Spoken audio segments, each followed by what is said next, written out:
नहीं, एक मिनट अश्विनी भाई, एक सेकंड, बस मैं एक बात कहना चाहता हूँ। आपने ऐसे हंसा ना जैसे बहुत बड़ी उपलब्धि हासिल कर ली हो। आज लोकसभा की कार्यवाही स्थगित होना बहुत बड़ी उपलब्धि आपने हासिल कर ली हो कि देखो प्रधानमंत्री को बोलने नहीं दिया, शेड्यूल्ड स्पीच थी, रोक दिया, हमने ये ऐतिहासिक काम किया है। बोलिए। तीन सवाल पूछे, मैं तीनों का जवाब देता हूं। पहले तो आपने डेड इकोनॉमी का जिक्र किया, तीनों सवाल ना, पहले डेड इकोनॉमी वाली बातचीत बाद में। डेड इकोनॉमी वाली बातचीत में अभी डिबेट है भाई, अब प्रधानमंत्री का भाषण नहीं है तो डिबेट ही करेंगे, अगले 20-25 मिनट डिबेट ही करेंगे सर। आप पहले इस सवाल पर आइए कि ये आपने कोई बहुत बड़ी उपलब्धि हासिल कर ली आज, जो इस तरीके से आप हंस रहे थे, व्यंग्यात्मक जो हंस रहे थे, देखो हमने कर दिखाया। Yes we did it. तीनों का जवाब दूंगा, पहले एक उसी ऑर्डर जिस ऑर्डर आपने पूछा है। डेड इकोनॉमी इसलिए बोला, देश के 10% नागरिकों के पास देश की 56% से 58% वेल्थ है, बाकी 90% के पास 42 से 43% वेल्थ है। देश के 10% नागरिक मतलब 15 करोड़ लोग, 15 करोड़ लोग आधे यूरोप के बराबर हैं। तो यूरोप के लिए तो बड़ा मार्केट है ही, उन 10% के लिए बिजनेस होता है। तो डेड इकोनॉमी है उन 90% लोगों के लिए। दूसरा, आपने गद्दार शब्द का इस्तेमाल पे आपत्ति जताई। गद्दार और वफादार दो ऐसे शब्द हैं जिससे साबित होता है कि आइदर आप किसी के साथ अलाइंड हैं या आप उनके भीतर रह करके विरोध कर रहे हैं, जिसको हम लोग जयचंद भी बोलते हैं कि जयचंद हैं।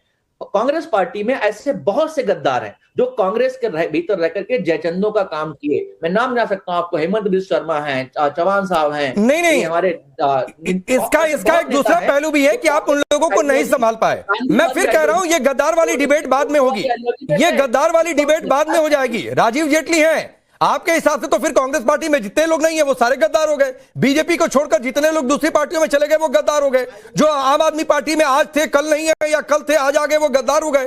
तो सर ये परिभाषा सियासी बाद में करिएगा, आप सवाल से मत हटिए। और सवाल ये है, यस वी डिड इट, बहुत बड़ी उपलब्धि आपने हासिल कर ली। आज प्रधानमंत्री के स्पीच को रोककर कभी आपकी पार्टी के कोई नेता प्रधानमंत्री रहे इस तरीके से उनकी स्पीच रुकी है तो बताइए।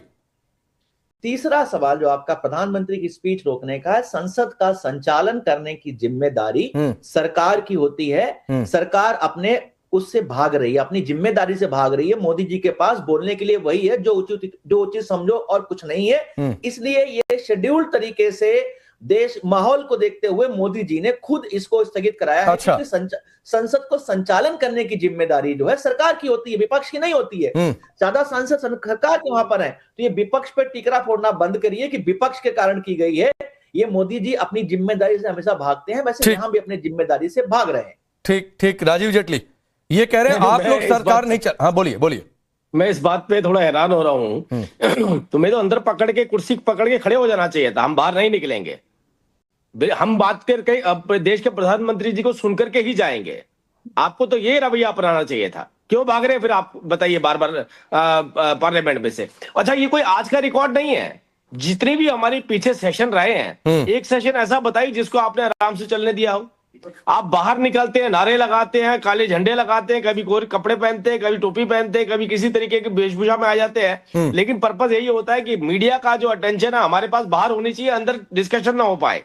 अरे भाई, हम तो ये कह रहे हैं कि हम तथ्यों के साथ बात रखना चाहते हैं, और इस देश के किसान, इस देश की हर जो हमारे जितने भी राइट्स हैं उनको प्रोटेक्ट करके रखा गया है। ये हमने एक बार नहीं 10 बार बताई है बात, और उसके ऊपर एक चर्चा चाहिए जो देश की जनता सुन सके।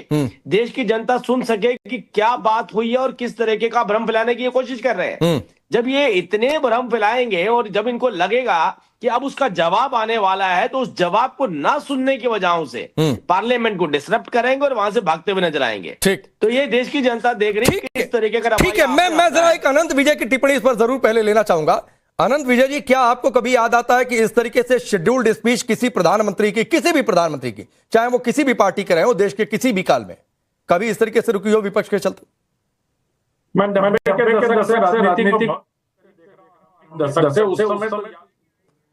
कुछ आवाज इको कर रही है आपकी अनंत विजय जी, कुछ आवाज इको कर रही है। जरा पीसीआर इसको चेक करिए, पीसीआर एक बार चेक करिए, रिकनेक्ट करिए और मुझे तुरंत बताइए। दीपक रंजन, आपको भी बहुत खुशी हो रही होगी, आप भी अगर हंसना चाहते हो अश्विनी मिश्रा की तरह। नहीं, मुझे दिवंगत आदरणीय अरुण जेटली जी याद आ रहे हैं आज, ना मालूम क्यों, जब उन्होंने कहा था कि सदन की कार्यवाही को बाधित करना लोकतंत्र का एक अभिन्न अंग है, एक हिस्सा है। अच्छा, तो तब कहां थे भारतीय जनता पार्टी के लोग? भारतीय जनता पार्टी ने कम व्यवधान पैदा किया है लॉजिकल, जब सदन चलता। कई बार लॉजिकल है ये, मांग भी लॉजिक है आपकी और सुनना भी नहीं है। आप मांग भी आपकी और सुनना भी नहीं है। फिर आपने सस्पेंड क्यों किया? हमने आपने हमारे आपने विपक्ष के 8 सांसदों को फिर सस्पेंड क्यों किया? सुनने की ताकत नहीं आपके अंदर। जवाब तो लेंगे ना। आपने फिर हमारे 8 सांसदों को आपने क्यों सस्पेंड किया? क्यों आपने सस्पेंड किया 8 सांसदों को? क्यों डर गया 8 सांसदों से? सस्पेंड भी आप करोगे, बाधित भी आप ही करोगे, विपक्ष के आप सवालों का जवाब नहीं देना चाहोगे। पार्लियामेंट हॉकी खेलने की जगह नहीं है, डिस्कशन की जगह है। मेरे भाई आप सांसद नहीं एक मिनट, दीपक रंजन 2-3 बातें हैं, सुनिए, दो तीन बातें हैं। एक तो आपने कहा जो अरुण जेटली जी को कोट किया, सुनिए, एक तो जो आपने अरुण जेटली जी को कोट किया, इसका मतलब विपक्ष ने संसद को बाधित किया उनके हिसाब से। चुकी है, सुन लीजिए 1 मिनट दीपक भाई, सुन लीजिए। मैंने इनको याद दिलाया। हाँ ठीक है, याद ही दिलाया, कोट किया, याद दिलाया। जो आपकी परिभाषा में है, समझ लीजिए कि लोकतंत्र की मर्यादा में है संसद को इस तरीके से बाधित करना, लोकतांत्रिक प्रक्रिया का हिस्सा है। तो एक तो अश्विनी मिश्रा की एक बात गलत हो गई कि सरकार ने संसद को बाधित किया है। यह बात आपने खुद स्वीकारा कि विपक्ष ने संसद को नहीं चलने दिया और विपक्ष ने प्रधानमंत्री मोदी को भाषण नहीं देने दिया। नंबर 1 बात, मेरी बात सुनिए। नहीं, मैं आपकी बात सुन रहा हूं, सुन ली। सवाल लेंगे तब जवाब देंगे ना। हम एक तरफा सुनेंगे क्या इनको? हमारे 8 सांसदों को आप सस्पेंड करोगे? हाँ तो यही तो मैं कह रहा हूं।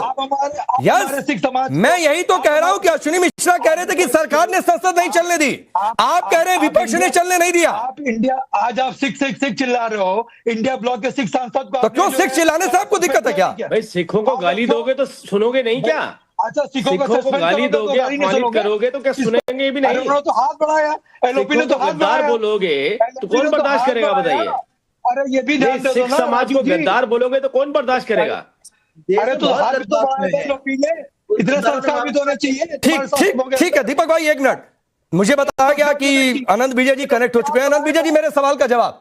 ये बड़ी उपलब्धि अश्विनी मिश्रा को बड़ी उपलब्धि दिख रही है। दीपक रंजन कह रहे हैं कि हाँ हमने किया। दशक से मैं संसदीय लोकतंत्र को देख रहा हूं और संसद को भी देख रहा हूं, तब से मुझे याद नहीं पड़ता कि इस प्रकार का कोई घटनाक्रम हुआ है जहां प्रधानमंत्री को शेड्यूल्ड भाषण अपने समय पर देने के लिए आमतौर पर यह होता था कि प्रधानमंत्री बोलते थे और विपक्ष उसमें बाधा डालता था। और कई बार ऐसा हुआ, प्रधानमंत्री के मणिपुर के स्टेटमेंट को भी याद करिए, जब बाकी सब लोगों ने वॉकआउट कर लिया था लेकिन प्रधानमंत्री का भाषण निर्बाध गति से चलता रहा था।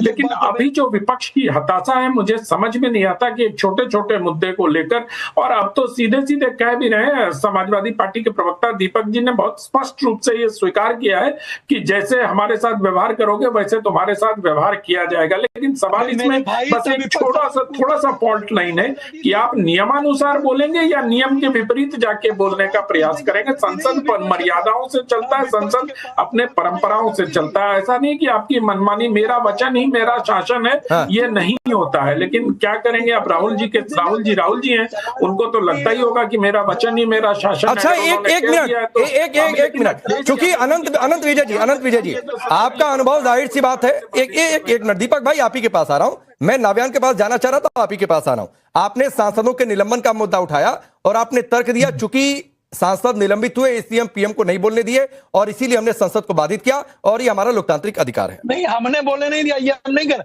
मेरी बात है राकेश भाई, हाँ। आप कितने बार डिबेट में कहते हैं कि मेरा सवाल तो आ जाने दीजिए। हाँ। आप कई बार कहते हैं, नहीं कहते हैं? हाँ। पैनलिस्ट से। हाँ। तो जब आप विपक्ष का सवाल ही नहीं आने दे रहे हो तो आप जवाब किस चीज का दे रहे हो? विपक्ष अभी सवाल ही नहीं पूछ पाया। हाँ। अभी तो एक पन्ना से बाटी, तो नियमों के हिसाब से या नियमों के विरुद्ध जाकर लग गई। देश की संसद में आप बैठेंगे, और कहेंगे कि हम नियम को नहीं मानेंगे। नरवणे जी की बात अभी, अच्छा चलिए, ये एक मिनट। अच्छा ठीक।